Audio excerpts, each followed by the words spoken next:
हर वर्ष में 6 महीने बंद। जब केदारनाथ के कपाट बंद होने के बाद लगाए गए सीसीटीवी कैमरे, फिर उसमें जो रिकॉर्ड हुआ उसे देखकर सभी के होश उड़ गए। दोस्तों, केदारनाथ मंदिर एक चमत्कार से कम नहीं है। यह मंदिर हर वर्ष में 6 महीने बंद और 6 महीने खुला रहता है। इस मंदिर में अनेकों चमत्कार देखे गए हैं और उनमें से एक चमत्कार के बारे में आपको आज बताने वाला हूँ, जिसे सुनकर आपके होश उड़ जाएंगे। आपने न ऐसे चमत्कार के बारे में सुना होगा ना देखा होगा। केदारनाथ में हर वर्ष अनेक लोग आते हैं। इनमें से कई बड़े बड़े साधु भी होते हैं जो वहाँ के चमत्कार को अपनी आंखों से देखने को तरसते हैं और कई वर्षों तक पहाड़ों पर जाकर महादेव की तपस्या करते हैं कि उन्हें भगवान महादेव के दर्शन का लाभ मिल सके। पर ये इतना सरल भी नहीं है। कुछ समय पूर्व की बात है, एक साधु केदारनाथ के चमत्कारों को अपनी आंखों से देखने के लिए 2 महीने पैदल चल केदारनाथ पहुँचता है और पुजारी जी से बोलता है कि क्या मुझे यहाँ रात रुकने की इजाजत है। पुजारी जी साधु को बोलते हैं कि आज का दिन केदारनाथ मंदिर खुले रहने का आखिरी दिन है और इसके बाद मंदिर 6 महीने के लिए बंद हो जाएगा और मंदिर में रात रुकने की क्या, दिन में दर्शन की किसी को इजाजत नहीं होगी। साधु ये सुनकर निर्णय लेता है कि मैं कड़ी परिश्रम करके यहाँ तक पहुँचा, इस बार मैं केदारनाथ के दर्शन करके ही यहाँ से जाऊंगा, चाहे कुछ भी हो। भगवान के चमत्कारों को देखने का साधु पर ऐसा भूत सवार था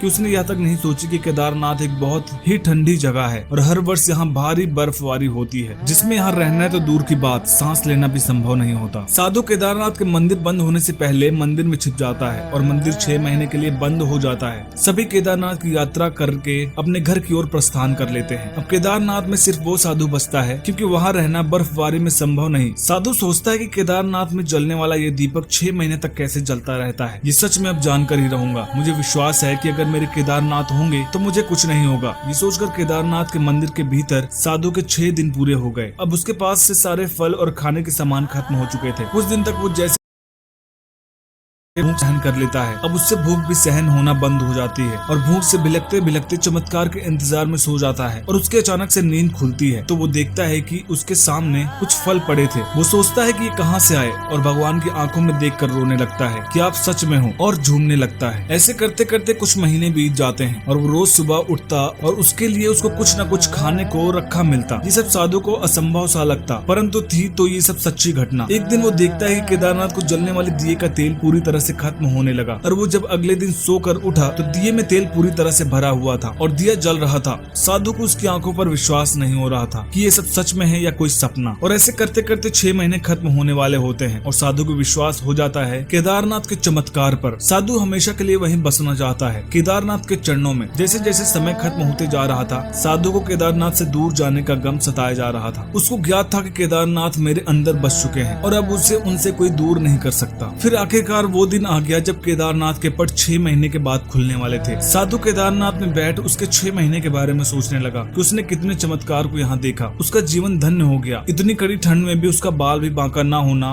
उसको रोज फल मिलना, दिए का तेल खत्म ना होना, ये सब उसकी सोच से भी परे था और वो केदारनाथ का बहुत बहुत आभारी रहेगा कि उसने उसको एक नया जीवन दिया। ये सोचते सोचते साधु अचानक से बेहोश हो जाता है और अगले दिन जब सुबह हो जाती है और पुजारी जी 6 महीने बाद केदारनाथ के पट फिर से खोलते हैं और वो देखते हैं कि मंदिर में कोई बेहोश पड़ा हुआ है और ये तो कोई और नहीं बल्कि वही साधु है जिसको केदारनाथ के मंदिर में एक रात गुजारनी थी। और ये देखने के लिए कि साधु ने मंदिर से कुछ चुराया तो नहीं और वो इतने महीने तक वहाँ कैसे रहा, ये सब देखने के लिए केदारनाथ के सीसीटीवी को देखा गया, जिसको देख सबकी आंखें चौकन्नी रह गई। मंदिर के अंदर साधु को किसी से बातें करना, उसको रोज फल मिलना, ठंड न लगना, ये सब कैद हो गया। दिए का इतने समय तक जलना, ये सब देखकर लोगों को अपनी आंखों पर यकीन नहीं हो पाया और सब साधु के पैर पड़ने लगे कि वो धन्य है कि उसे केदारनाथ के चमत्कारों को इतनी करीब से महसूस किया और देखा। दोस्तों, वीडियो अच्छी लगी तो कमेंट में हर हर महादेव लिखकर चैनल को सब्सक्राइब जरूर करें।